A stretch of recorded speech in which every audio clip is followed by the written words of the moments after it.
Council President Healy, Here. Council Vice President Collins, Here. Councilman DeCruz, Here. Councilwoman Gledhill, Here. Councilman Veely. Here. All members present. Item number 4.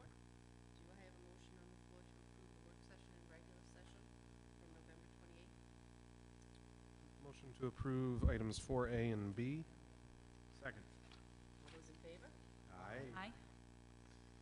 Moving on to the consent agenda.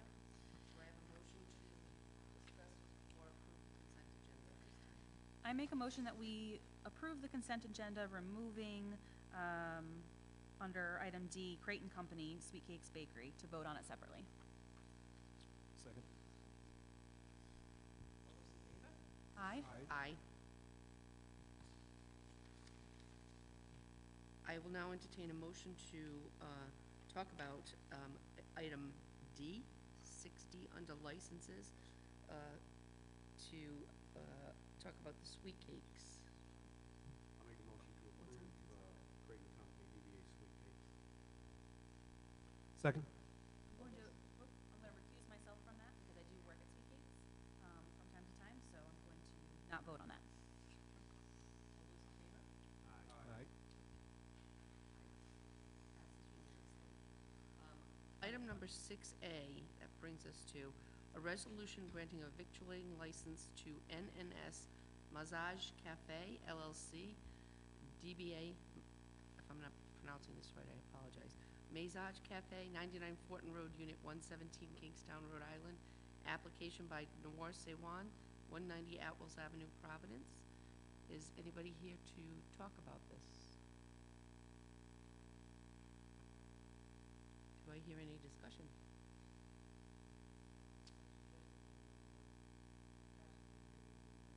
In case. Okay, I will place this at the end then, just in case.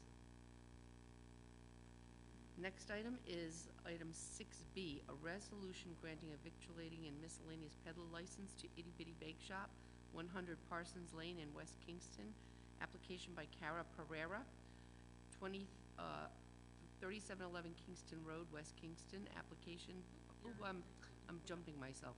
I'm sorry. 100 Parsons Lane, West Kingston. Application by Cara Pereira, 100 Parsons Lane, West Kingstown. Is anybody here to speak on? Please come up to the mic and state your name. Hi, I'm Cara Pereira. I began my mobile business doing private events in October, and I try to source local produce and use organic, and my family owns a farm in Johnston. I use their eggs, and yeah, I'm hoping to hit the streets in South Kingstown. The town manager said that you've spoken to our chief of police about the peddler ordinance. We had somebody else recently that got a peddler license and ran into some trouble, so I want to make sure that you understand and you're comfortable with it. I am, and I do understand. Yeah. What sort of things are you going to be selling? Baked goods, so scones, muffins, brownies, cookies. Joe likes pie. Hi. Any questions? Motion to approve agenda item 6B. Second. All those in favor? Aye. Thank you. Congratulations. Good luck. Moving ahead to item 6C. This is a resolution granting a victuallating license to Tilly's LLC, DBA Tilly's Cheesesteaks, 3711 Kingstown Road in West Kingston. Application by David Lewis of 2358 South County Trail, East Greenwich. Is somebody here? Please come up. Hi, my name is David Lewis. We're just hoping to bring cheesesteaks to South Kingstown. I love your branding on the, Oh, thank you. the logo that you have. It's just beautiful. It's so pretty. Have y'all been following the marketing, or? Yes, and Instagram or- Ron Cowie just posted on Facebook that he went to your soft opening and was raving about it. So really looking forward to stopping by. Well, the reason this came about is I tried to eat at the station house like 5 times in my life, and it was always closed, or one time he turned us away, and I said, if that building ever comes up for sale, I'm buying that building, and we're going to do something. So, That's so nice. so hopefully it'll be good for everybody. What are your hours of operation going We're to going to be? be 11 to like 9 to 10 right now. We haven't really, depending on demand, we're looking at 9 o'clock and maybe extending till 10 if the demand is there. We are going to deliver, yeah. And we're going to do Chow Now as well, so you can order online and just pick up. I make a motion that we approve item 6C. Second? All those in favor? Aye. Good luck. That brings us to item number 7A, I believe. This is a public hearing relative to a proposed amendment to the Town Code, Chapter 10, Motor Vehicles and Traffic as follows. Chapter 10, Motor Vehicles and Traffic, Article 1, Section 1012, Boulevard and street stop signs designated. Stop signs shall be placed at the following intersections, and vehicles traveling on the first named street shall stop before entering the second named street. To add George Schaefer Street, vehicles traveling in a general easterly direction must stop at the intersection of Rodman Street. Any comments? Would anybody like to come up to the podium? Anybody want to discuss this?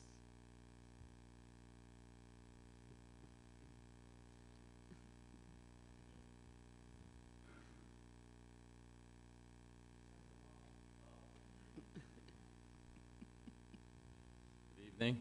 Joe Jaber, interim police chief. This is a location, many of you probably know that Rodman Street is a through street, and George Schaefer comes down the hill from St. Francis Cemetery and intersects with Rodman. And I actually spoke with the town manager. I was surprised there never was a stop sign there. I guess I never really noticed that, but it definitely is a location that you approach from the east and on George Schaefer, and you look to your left and right. You would have to come to a stop to see clearly, see the traffic, the through traffic. So I definitely think this is a good spot for a stop sign, and it would be a danger to not have the stop sign there.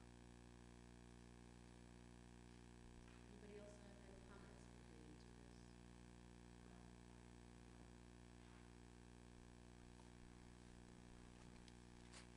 to this? Fran Alexakos. I agree totally, because I've gone to that area to look, to find someone's house, and I said, oh, this is George Schaefer, and stopped and looked, and the road kind of bends, and it was scary, actually. I'd be glad if there was a stop sign there. Thank you.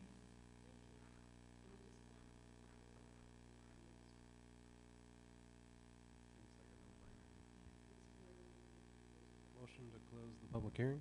All those in favor? Aye. I make a motion that we approve item 7A as presented. Second.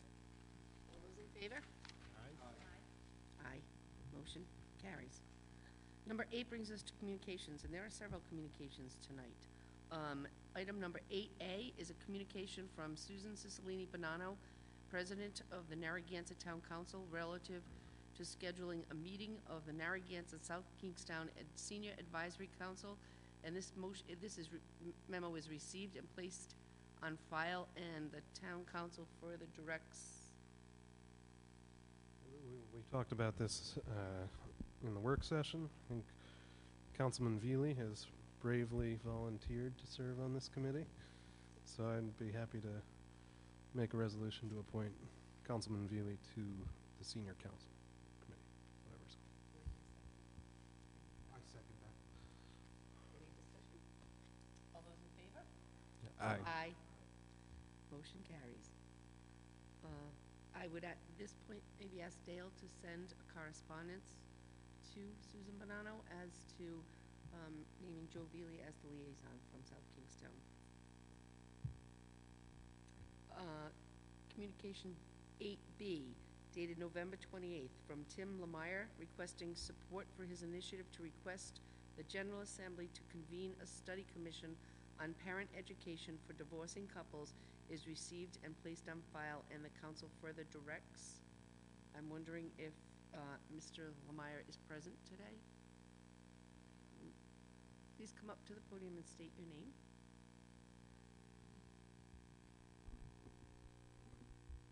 Good evening. My name is Tim Lemire. Oh, sorry. That's quite all right. Everyone gets that wrong.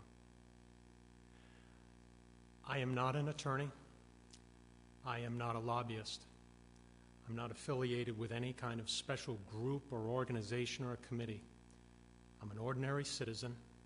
I'm working with my state rep, Aaron Regenberg, on an initiative to benefit children in our state and their families, specifically children of divorce and their families. Why I'm here is because I want to ask you for an expression of your support. Earlier this year, in June, I wrote to every mayor and town council president in the 39 municipalities in our state asking for their support. So far, I have about a half a dozen. Scott Avedisian, the mayor of Warwick, Donald Grebian, the mayor of Pawtucket, the Richmond town council president, Henry Oppenheimer, the Hopkinton town council president, Frank Landolfi, East Greenwich town manager, Thomas Coyle, among others, have all given me their support. So I want to take a few minutes and explain to you what this initiative is all about and why it's so important to me. In 17 states in our country, including our neighbors, Massachusetts and Connecticut, divorcing parents of children 18 and under are required by law to take some kind of class, a workshop, a seminar, a day experience, to give them tools and guidelines for how to co-parent, how to collaborate, how to communicate with each other for the benefit of their children. These classes are mandatory regardless of whether the divorce is contested or not. These classes are not to punish or penalize the parents. They're there to help them. They're there to help them learn how to work with each other, cooperate for the benefit of their kids, because parents who do not, parents who, long after the ink on their divorce is dry, continue to fight, to wage a perpetual war with each other for the hearts and minds of their children, put those children at risk. Those children are at risk for anxiety, depression, poor school attendance, impaired academic performance, even substance abuse and self-harm. Now, in Rhode Island, a contested divorce can take up to 510 days to process. And in all that time, we require divorcing parents to do nothing. They don't have to take a class. They don't have to watch a DVD. They don't have to read a pamphlet. Nothing. And what's worse is that even if family court judges wanted to assign people to take classes, there are no classes to give. There is no marketplace of offerings for co-parenting classes in our state. Cross the border into Massachusetts and Connecticut, however, take your pick. There are dozens because it's required by law. Now, in the fall of 2015, I sat down with Aaron Regenberg, and I said, what can we do about this? And he said, it's possible that in the next legislative session, we could petition the General Assembly to form a study commission. This study commission would investigate what are the best and most effective education modules for divorcing parents, not just in Massachusetts, Connecticut, nationwide. And how could those classes be implemented in our state? So that's what we're going to do. That's what we plan to do. I want to be able to go before the General Assembly and say, there are other people in this state who believe in this idea. It's not just me. So what I have from other mayors and town council presidents are letters, emails, basic communication saying, yes, the study commission is a good idea. I support it. I think it should happen. Now, I'm happy to answer any questions that you may have about this initiative, but that's the basic thrust of what we want to do. Tim, in these other states where it is available, are the classes provided by private industry or the government or a combination? It's a good question. I believe it's a combination. I mean, it used to be in Rhode Island that the Catholic Archdiocese of Providence used to offer a class for families, but from what people at the Archdiocese have told me, 10 years ago, 15 years ago, there used to be a class at St. Mary's Home for Children in Providence for families. The people there at St. Mary's Home couldn't remember how long ago it was that such a thing was offered. Who would offer the classes is a good question. There are organizations in Providence, the Center for Mediation in Providence, the director there, Tanya Harris. I've spoken to her about this idea. She thinks it's a marvelous idea. The chief of staff, Abby Swinton at the DCYF, thinks that it's a good idea. I mean, it's possible that the state could offer it. It's possible that, a religious entity could offer it. But it's also possible that a private entity could offer it. I mean, it's a tricky question. I mean, there are some segments of the population, as you can imagine, who would have no problem with taking such a class sponsored by the Archdiocese of Providence. There are other people who might be concerned that there would be a religious agenda attached to such a class and wouldn't be interested. Some people have faith in the DCYF, other people, not so much. So what you're looking for here is just support of doing the study commission. So this is not, you don't have any specific, like, you want us to support requiring people to do X, Y, Z. This is No. just, let's come up with a plan on how to address it. No, this is, there's, as I say to people, there's no sense mandating classes by law when the marketplace isn't there. So, I mean, the future that I see is that we would have a marketplace of offerings. Family court judges would be empowered to choose from a spectrum of offerings.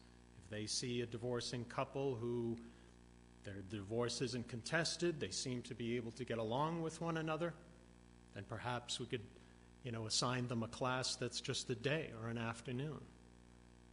For other people who don't show that level of cooperation, they would have, classes that last longer, than just a weekend. But no, this is not to support mandating these things by law because the marketplace doesn't exist. This would be an expression of support that you think it would be a good idea for the General Assembly to convene a study commission to investigate what are the best and most effective modules available. For example, do we have any statistical evidence that a class with a male and a female moderator is better than a class with just a female moderator? Do we have any statistics that a class that just has people watching a DVD is less effective than a class that has a more in-person, workshop element to it? Those are the kinds of things that I would hope the study commission would investigate. All I'm asking for you is just an expression of support that you think that fundamentally the study commission would be a good idea. So, Tim, I believe this is a good idea from what I've heard. But what is you seem very passionate about it, so where does your passion come from? I'll give you 4 reasons. The first one is because it's the right thing to do. Second reason is because it can be done. It can be done.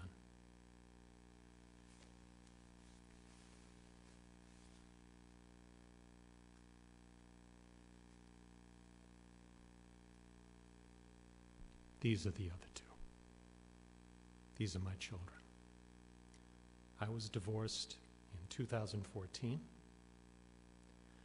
My former spouse told me that she was under no obligation to co-parent with me. I haven't seen these children in 5 years. They live 6 miles down the street from me. I'll be damned if someone goes through what I went through and what has happened to my children. The reason I'm pursuing this is because I'm not content just to sit back and hope that someone else does something or takes care of it someday. That's why. I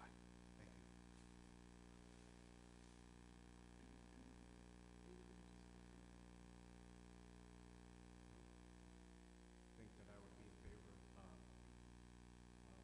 putting forward a letter that supports the study of what Tim's proposing here.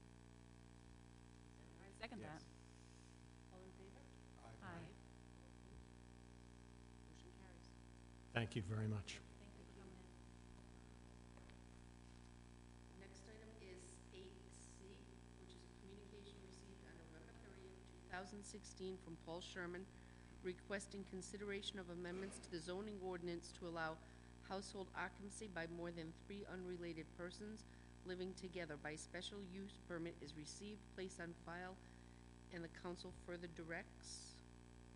I know we talked about this at the work session. We do have a memo coming actually from the planning board. I believe it is tomorrow. But yes, and you're invited to come up and speak. Just state your name and.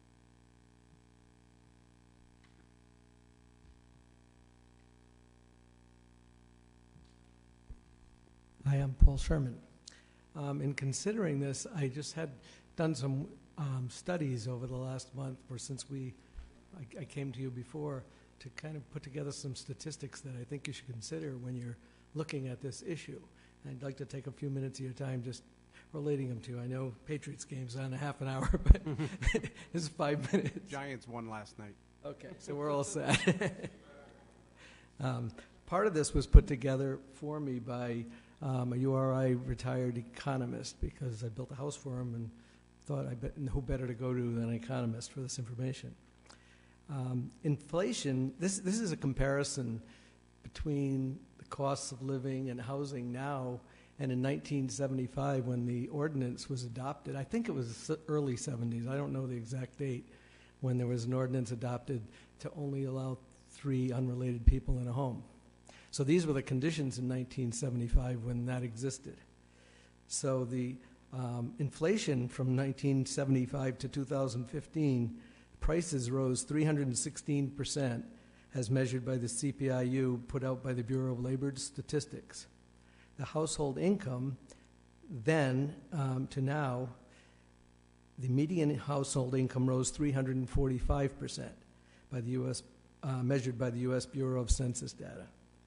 The room fee at the University of Rhode Island from 1976 to now, the standard room fee increased 914%, according to URI's Office of Institutional Research. Put another way, an average family with a child at URI would have spent 5.7% for their child's dorm in 1976. Today, an average family would be spending 13.55% of their income for a dorm room, for the same dorm room. That bite as a percentage of income has more than doubled. So I went to the Narragansett Times and looked up 1975 just to see what rentals were in 1975. Interestingly enough, I was renting in 1975 in South Kingstown after I'd come back from college, and I had a 2-bedroom apartment that was $120 a month. But these are a few others. In Wakefield, year-round unfurnished 3-bedroom home, living room, dining room, kitchen was $180 a month. Snug Harbor, 3-bedroom cottage furnished, $110 a month. Wakefield, this is interesting, an 8-room house, which I think may be a house that we see coming up once in a while now, 6 to 18-month lease for the entire house was $275 a month. Middlebridge, a 3-bedroom furnished waterfront house, $185 a month. And this goes on and on. They're all right around that range. And averaging out, it's $50 to $60 per person per month. That was in 1975. Today, where did I find that? Oh,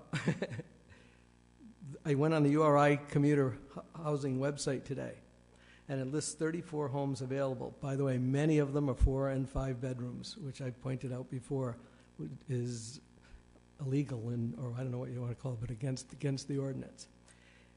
And they average $600 a month per bedroom, $2,400 for a 4-bedroom house, compared to $50 to $60 a month in 1975. And again, that's not over 900% more than it was.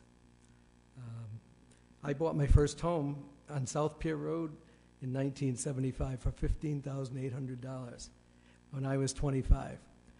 Our children at 25 can't even dream of owning a house in South Kingstown.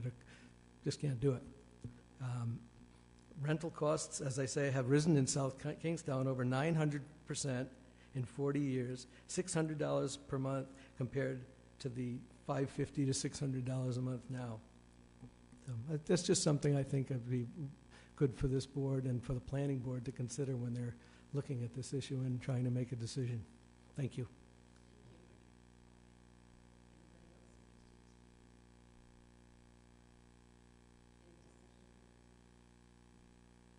Well, yeah, we did discuss this in the work session, and we have some information coming to us that we expect from the planning board. So this could probably be useful if we sent it to Mike. Did you suggest we send it to you? As we look at the ordinance that we might be coming up with. So I would make, if there's no further discussion, I make the motion to place on file and direct it to. I just want to say to Paul, don't be discouraged by hearing place on file as like a black hole for something. It really is. We're expecting something imminent from the planning board on it, and it's definitely the forefront of our minds. Actually, as soon as possibly tomorrow, they are saying that they're going to present Right. it to us. So don't think it means that we're not paying attention. Second. All those in favor? Aye. Aye. Motion carries. Next is item D, a letter to the governor proposed for adoption by Council Vice President Collins in support of a zero-emission vehicle, ZEV, program is received and placed on file, and the council further directs as follows. I don't expect anybody is here to speak to this letter. I think it came into Steve a couple weeks ago, and he sent it to me. I've been serving on the state's greenhouse gas reductions task force for the past year, representing municipalities. And so when I saw this letter, it sort of struck me as something that we could help support. One of the things that the task force that I've been serving on has found is that we're going to need to get to a point, if we want to meet our reductions goals for the state, we're going to need to have about 85% of our vehicles on the road be electrified. And that's a very ambitious goal, of course. Hard to imagine it actually happening. But it's only going to happen with concerted action, and hopefully the governor can, if we send her a letter of support on this, can take those actions that make it happen. So I don't know if there's further discussion, but I would make a motion to send a letter of support for strong ZEV policy to the governor, based off of a lot of what's in this letter.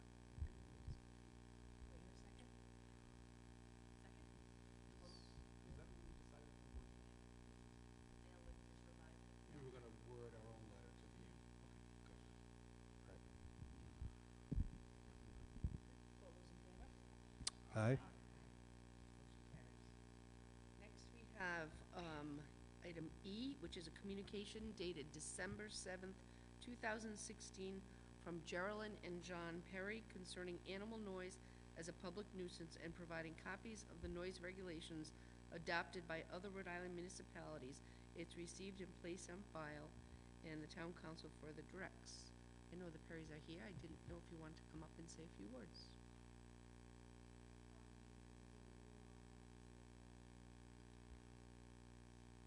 We discussed in the work session that Mike has some information, Mike Ursillo, for us that he's going to pass along from the last time that this came before the town council, and based on his recommendations for what action we should take. And once we review that, we'll decide if we want to schedule a work session to either adopt the policies that he recommends or revise and make something of our own.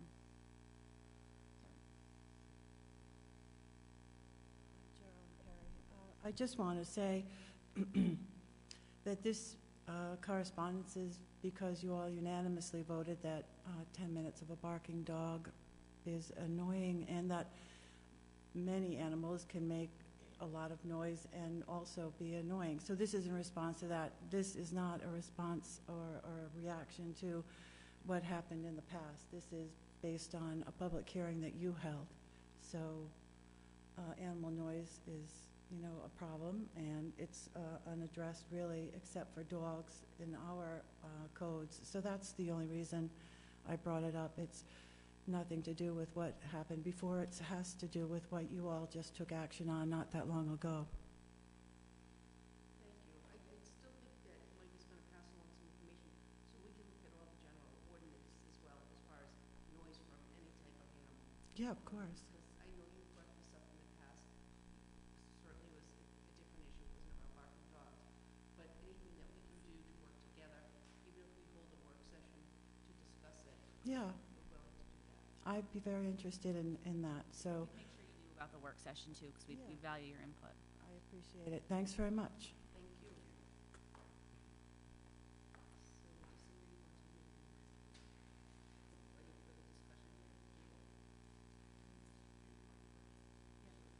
further discussion here? A motion to place item 8E on file and refer it to Solicitor Ursula. Second. All those in favor? Aye. Aye. Motion carries. That moves us on to item number 9, which is comments from interested citizens. If anybody out in the audience would like to come up or have any comments specifically for the town or the council here, now's your time to voice your opinion.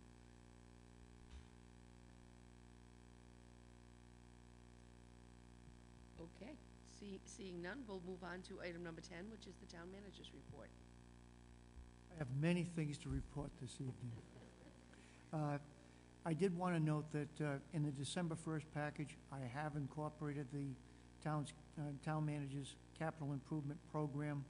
Just to remind all, the public hearings that are scheduled on the capital budget are scheduled for January 4th and 5th and 11th. The 11th would be with the school committee. Those meetings will start at 6:30. I also wanted to reference that next week, a week from tomorrow, on December 20th at 7 o'clock, the council has their initial budget hearing, which will be a joint session with the school committee. In advance of that, on this Thursday, hopefully I'll have the PowerPoint presentation that will be provided by the schools, as well as that which I'll be providing for that evening in advance, so that you'll have an opportunity to review that. I have requested it. I was advised that they would have that to the school committee tomorrow and hopefully have it released by the school committee after their meeting tomorrow night. So hopefully it should be in my hands for Thursday to get out to the council. Outside of those items, I can answer any questions on the other two reports that have been issued to date.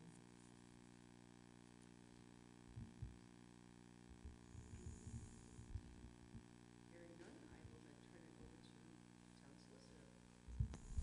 You have a memo from my office on where we should go proactively with regard to marijuana issues.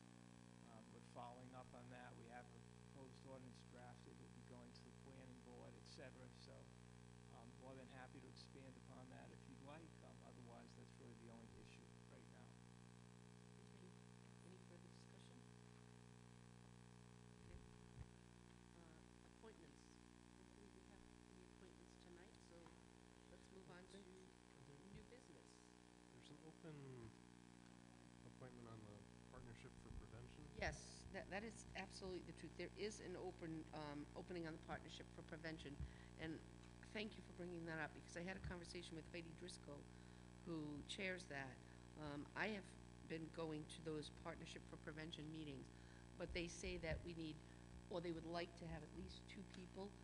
Heidi had said anybody who is interested on the council level, they welcome the opportunity to have them.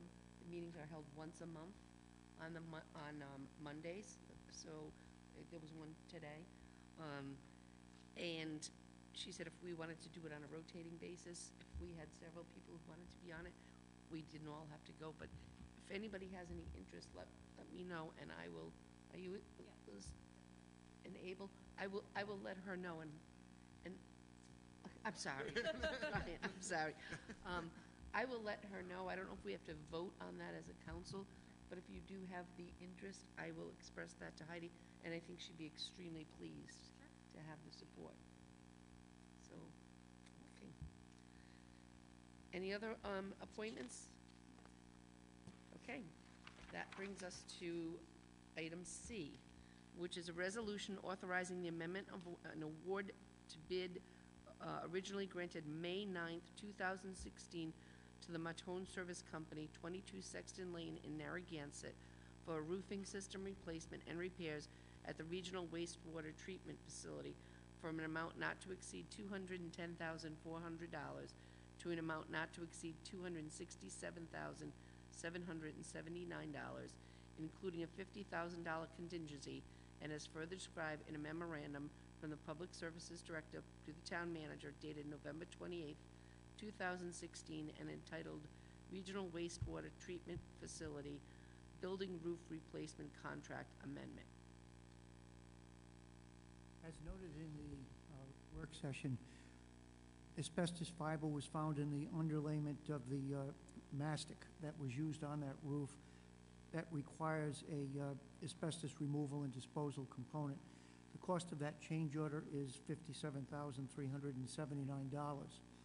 There's a $50,000 contingency that we believe needs to remain with that contract. So we're asking that the not to exceed that was set on May 9th of 16 be increased from the $210,400 to a not to exceed of $267,779, which will give us the amount for the change order plus still maintain the contingency in the amount of $50,000.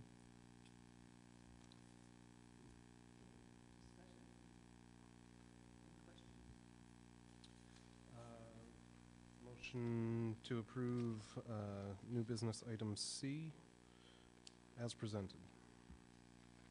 Second? All those in favor? Aye. Motion carries.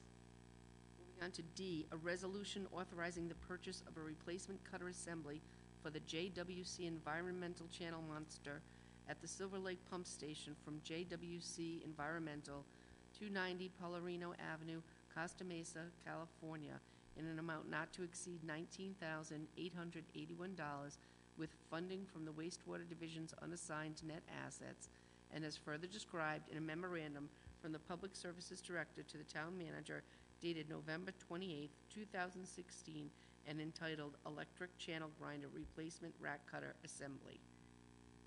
The town acquired a channel grinder back in 2006. One of the elements within that piece of equipment is a cutter system, which are the blades that are used to be able to deal with some of the solids that would be coming through that pumping station. We need to replace the cutter system itself. It's a proprietary purchase since it must fit within the JWC environmental equipment that was purchased in 2006.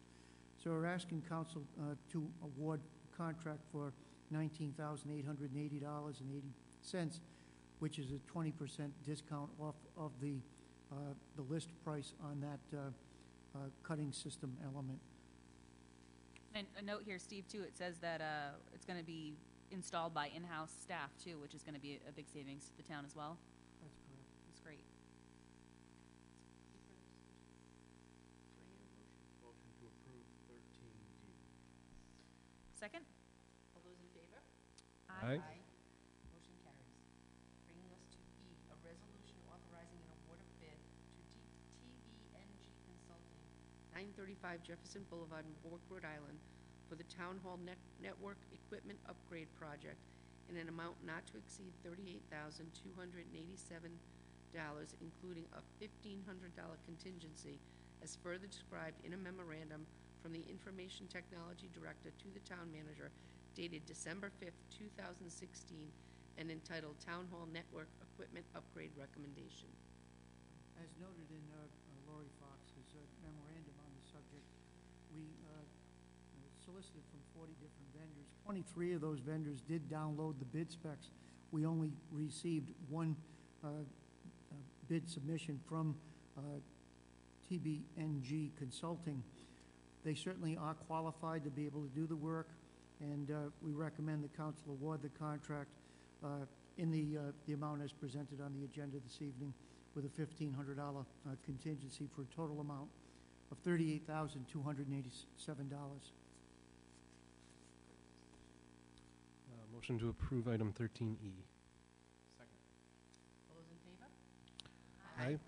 Motion carries. Brings us to F, which is a resolution authorizing an amendment to an award of contract originally granted July 14, 2014, to the Brewster Thornton Group Architects, 150 Chestnut Street, Providence, Rhode Island, for architectural and engineering design services for the Community Recreation Center project from an amount not to exceed $392,450 to an amount not to exceed $432,950, including a contingency to include resident inspection services and construction administration, and as further described in a memorandum from the Leisure Services Director to the Town Manager dated December 6, 2016, entitled Recommendation for Increase in Scope of Services for the Community Recreation Center Architectural Design Services. As noted in the work session, when the council awarded the contract to Brewster Thornton back in 2014, there were three elements included. That included the design, bidding documents, and construction administration. There was a fourth element which was not awarded that evening, and that was for the resident inspection. At the time, we did not award the resident inspection on the basis that we were trying to determine whether we would do resident inspection in-house, do it as a direct contract from the town, or do it as a subcontract through Brewster Thornton. As we began the construction, we directed Brewster Thornton to hire the necessary services on the town's behalf. That was a value of $25,000. We've expended approximately $15,000 of that $25,000 that was unassigned at this point. The estimate is that it will cost us $30,000 to be able to complete the project based on the contract extending from a 10-month construction schedule to a estimated 13-month construction schedule. So we would need the 25 plus an additional 5 that would be assigned for that purpose through the Brewster Thornton Group contract. We're also looking at the need to increase Brewster Thornton's base contract by $10,500, which is necessary in view of the construction extension for the 3 months. We're also looking at where those dollars, if necessary, could be drawn from. There's a contingency in the amount of $310,000 at this point that we would draw down from to be able to accommodate both the $5,000 change and the $10,500. So overall, you're moving contract authorization for $40,500, which is to recognize the first $25,000 that had not been assigned, the $5,000 of an increase on resident inspection, and the $10,500 increase as far as architectural service increases, for a total of $40,500. Be glad to answer any questions on that.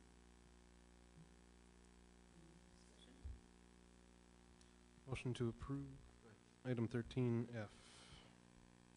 I'll second with a question and a comment, Steve. The contingency is the funding source. We've touched very little of the contingency at this point. I don't remember the exact number. Yep. We haven't touched very much of the contingency at all.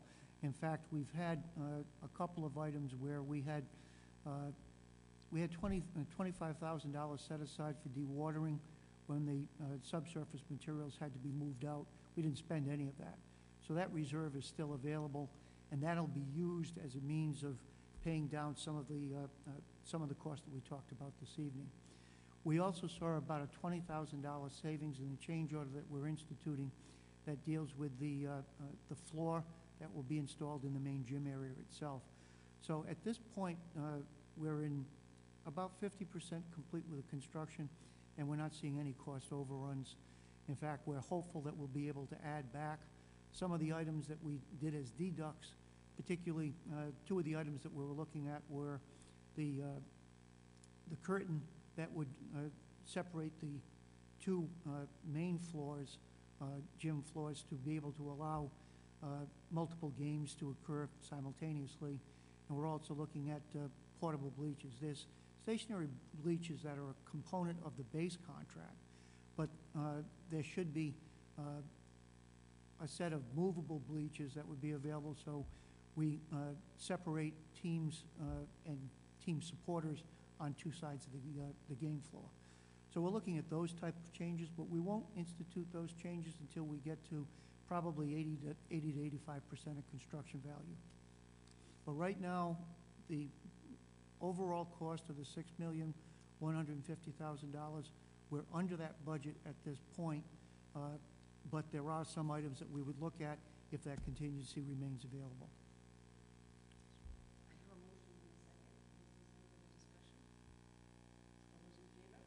Aye. Motion to adjourn. And today, it's 8:20. Could you just ask one more time whether or not there's anybody here for that license that was not here? Yes, I If will. not, please continue it till the next agenda.